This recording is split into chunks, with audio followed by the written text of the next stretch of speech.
Good morning student. Good morning. Myself Kailash Chotiya, मेरा नाम कैलाश चोटिया है।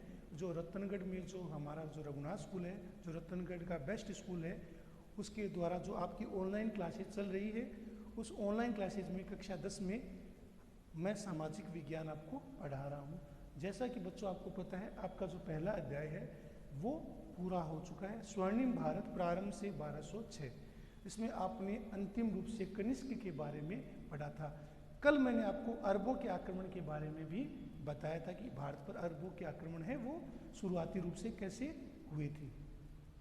तो जैसे पता है आपको, करीब 7वीं शताब्दी से लेकर इसके बाद में 15वीं शताब्दी तक भारत में अरब, उज़्बेक, पठान, मंगोल, अफगान, मुगलों के आक्रमण होते रहे।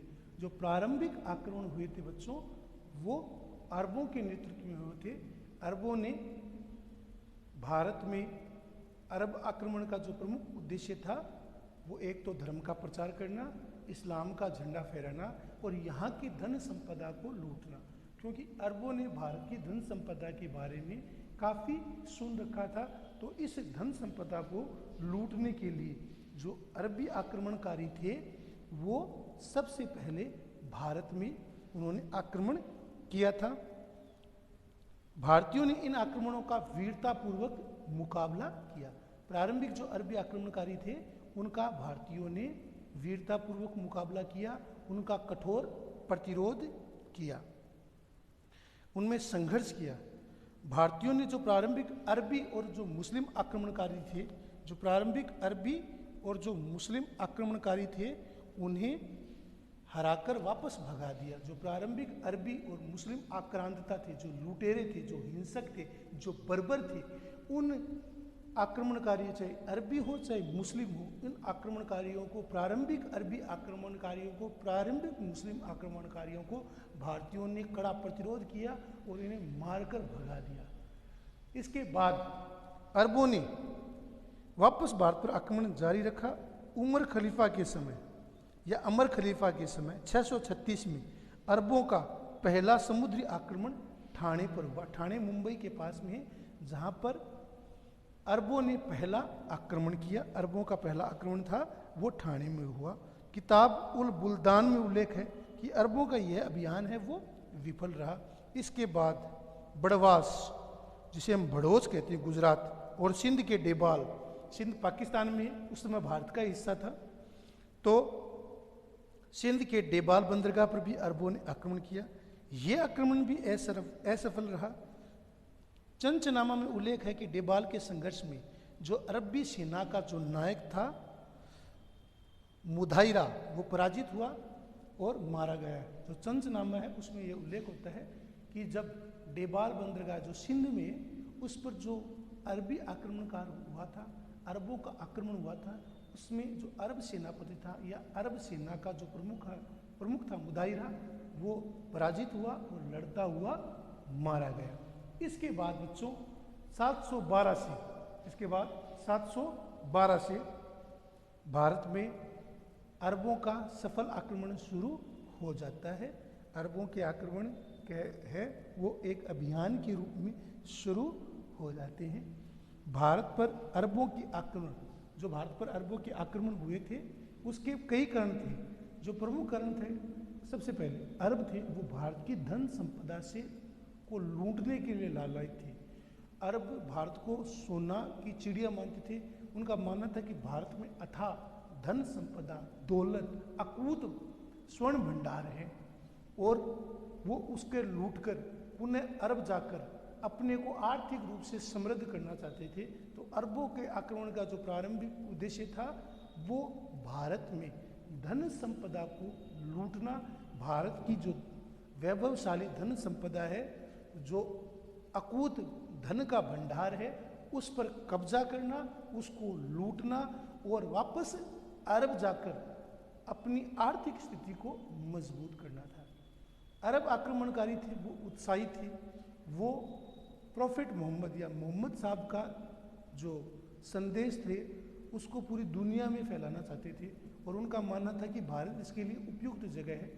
तो अरबी आक्रमणकारों का जो उद्देश्य था वो इस्लाम की शिक्षा, इस्लाम के संदेश, प्रोफेट मोहम्मद साहब के संदेश को भारतीयों में पहुंचाना, भारत को इस्लाम से परिचित कराना और साथ में भारत में इस्लाम धर्म का प्रचार प्रसार करना उनका उद्देश्य था।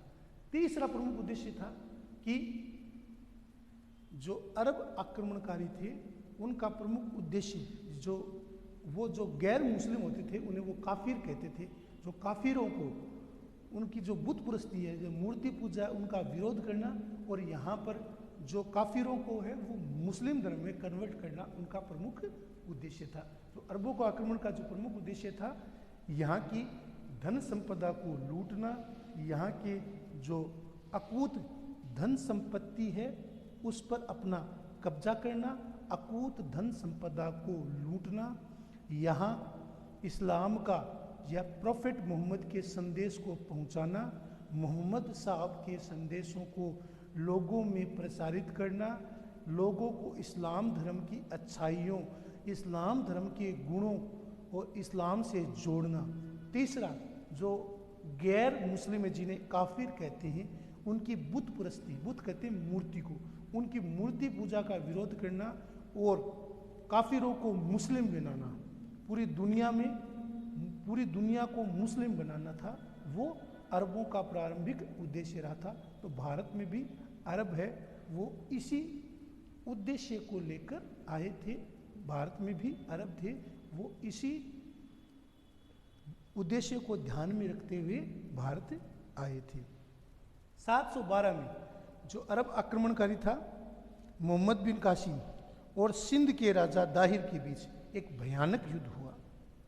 बाबा धूरी के अनुसार ये महाभयंकर संघर्ष हुआ, ऐसा कभी पहले सुना ही नहीं गया था।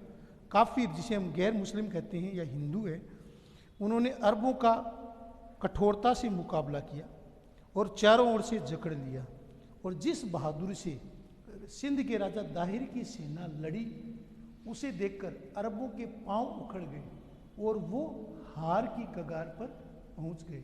लेकिन इसी समय हाथी पर बैठे हुए राजा दाहिर के एक तीर है वो सीने में लगा, जिससे राजा दाहिर है वो घायल हो गया, हाथी से नीचे गिर गया और उसकी मौत हो गई।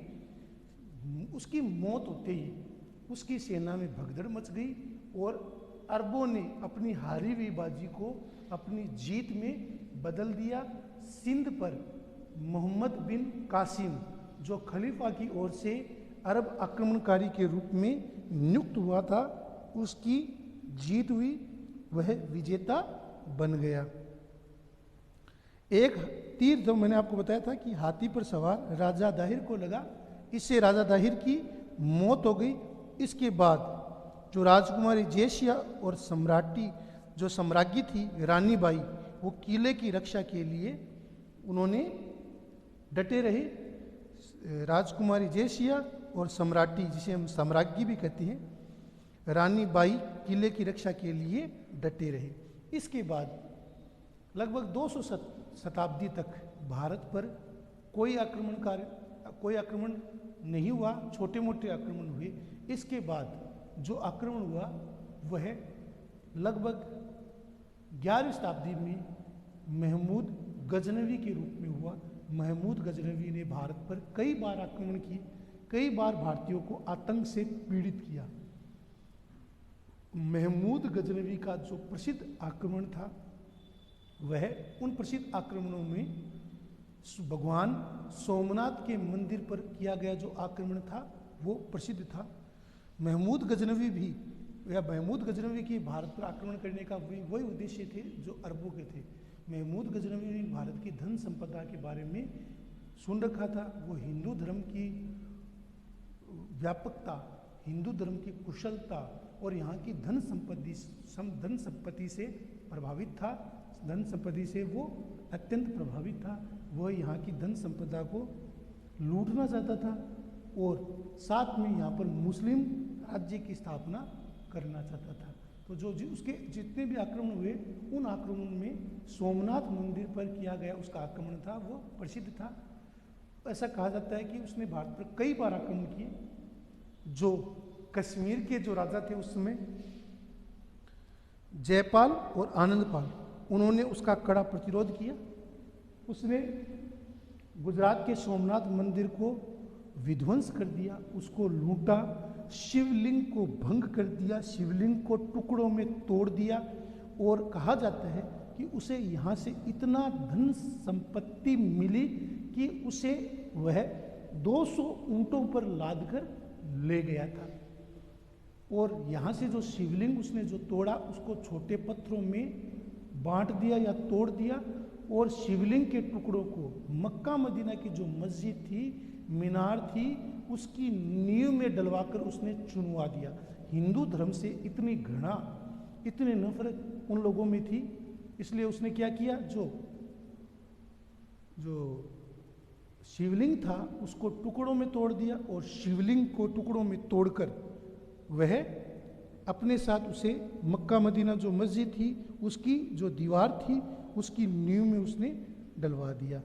इसके बाद मोहम्मद गोरी के भी आक्रमण थे, वो भी प्रसिद्ध है। मोहम्मद गोरी और पृथ्वीराज चौहान के बीच है जो युद्ध है वो इतिहास में प्रसिद्ध है। ऐसा पृथ्वीराज राजसो में चंद्र बरदाई लिखता है कि उसने मोहम्मद गोरी को 17 बार हराकर वापस भेज दिया था। तराइन का जो प्रथम युद्ध हुआ था 1191 में, जो प्रथम युद्ध हुआ था, उसमें मोहम्मद गोरी को बुरी तरह से घायल अवस्था में पराजित करके छोड़ दिया गया। यह पृथ्वीराज चौहान की सबसे बड़ी भूल साबित हुई, क्योंकि अगले ही साल जो मोहम्मद गोरी है वो अपनी सेना सहित वापस युद्ध में आ धमका, और उसने पृथ्वीराज चौहान के साथ घोर संघर्ष किया।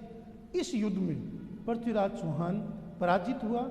मोहम्मद गोरी ने उसे अंधा करके वापस उसे गोर ले गया, जहाँ पर शब्द भेदी बाण के दौरान बाण चलाते हुए उसने मोहम्मद गोरी को मार डाला, और उसके सिपाहियों ने चंद्र बरदाई और पृथ्वीराज चौहान की हत्या कर दी।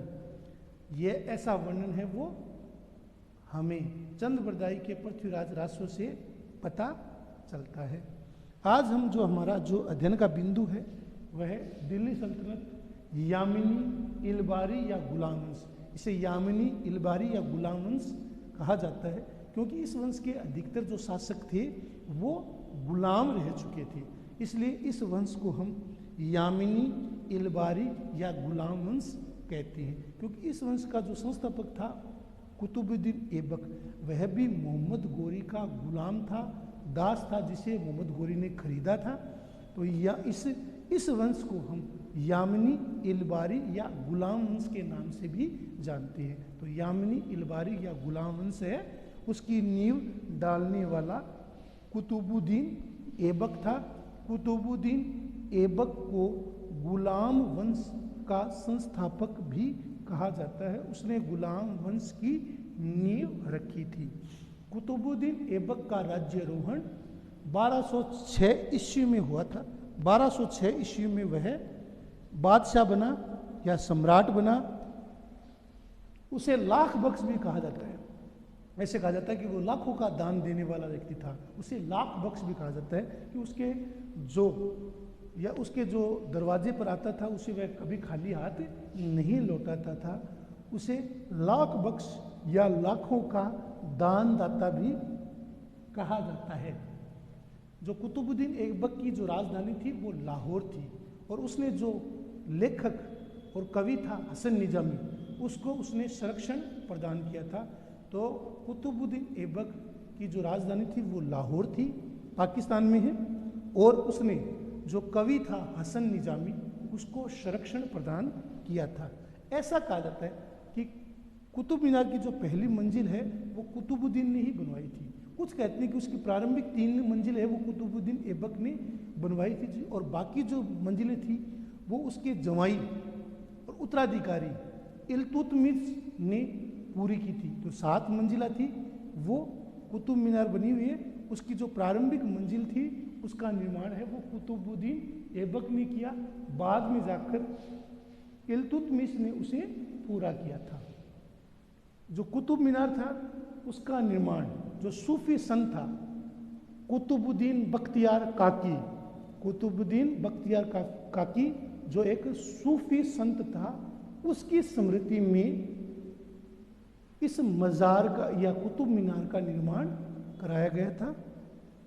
इसके बाद सन 1210 में लाहौर में चौगान यानी घुड़सवारी के दौरान पोलो खेलते हुए जब वो घोड़े से गिरा तो उसी समय उसकी मौत हो गई। इसके बाद इल्तुतमिश 1210 से लेकर 1236 तक मुस्लिम शासक बना। यह भी गुलाम था और कुतुबुद्दीन ऐबक का जमाई था। कुतुबुद्दीन ऐबक ने इसे अपना जमाई बनाया था। इल्तुतमिश को मुस्लिम सत्ता का वास्तविक संस्थापक भी माना जाता है। ऐसा माना जाता है कि इल्तुतमिश ही वह व्यक्ति था जिसने भारत में मुस्लिम सत्ता को स्थापित किया था, मुस्लिम सत्ता को मजबूत किया था। इल्तुतमिश का शासन 1210 से लेकर 1236 तक माना जाता है। इल्तुतमिश को मुस्लिम सत्ता का वास्तविक संस्थापक भी माना जाता है। 1226 में इल्तुतमिश ने रणथंबोर का जो दुर्ग है जो राजस्थान में, उसको जीत लिया। 1223 में सुल्तान ने मालवा पर आक्रमण किया और भिल्ला के दुर्ग पर विजय प्राप्त की। इसके साथ साथ इल्तुतमिश को ग्वालियर और जालौर पर भी अधिकार उसका माना जाता है। ग्वालियर और जालौर पर भी उसने अधिकार किया था, या जालौर या ग्वालियर को भी उसने जीता था।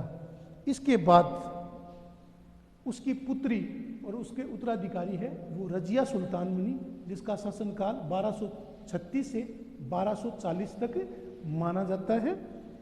जो इल्तुतमिश की जो पहली पसंद थी वो रजिया थी, लेकिन जो तुर्क अमीर और जो कट्टर मुस्लिम धर्म के विचारक थे वो रजिया को किसी भी तरह से सुल्तान मानने के लिए तैयार नहीं थे। वो एक स्त्री को सुल्तान मानने के लिए या उसकी सत्ता को स्वीकार करने के लिए तैयार नहीं थे।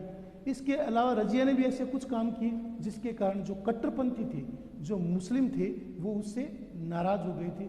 रजिया ने पर्दा प्रथा छोड़ दी थी या पर्दा करना बंद कर दिया था और पुरुषों के समान उसने वेशभूषा को धारण कर लिया। उसने इसके कारण जो परंपरागत जो कट्टर मुस्लिम उलेमा थे, अमीर थे, वो उससे नाराज हो गए।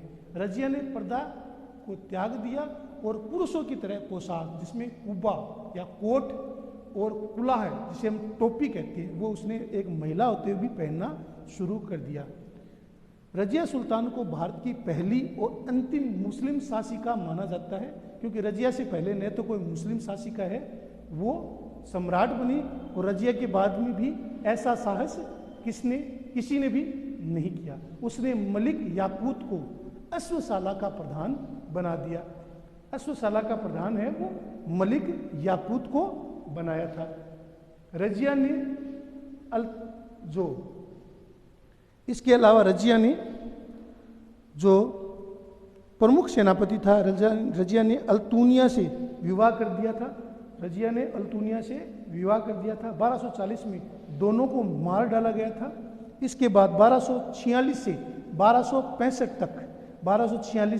1265 तक नासिरुद्दीन महमूद ने सत्ता संभाली, किंतु उसके पीछे जो मुख्य ताकत थी वो बलबन की थी, जो प्रमुख ताकत थी वो बलबन की थी। इस प्रकार आज हमने देखा है दिल्ली सल्तनत के बारे में आपको मैंने बताया है, जिसमें हमने यामनी, इलबारी या गुलाम वंश के बारे में देखा है। इसमें आपको मैंने कुतुबुद्दीन ऐबक, इल्तुतमिश और रजिया सुल्तान के बारे में आपको बताया है। इसको आपको अच्छे से समझना है, इसको जूम करना है, इसको लिखना है, याद करना है, दिमाग में आपको बिठाना है, इसको नोट्स के रूप में लिखना है। यही आपका होमवर्क है। धन्यवाद।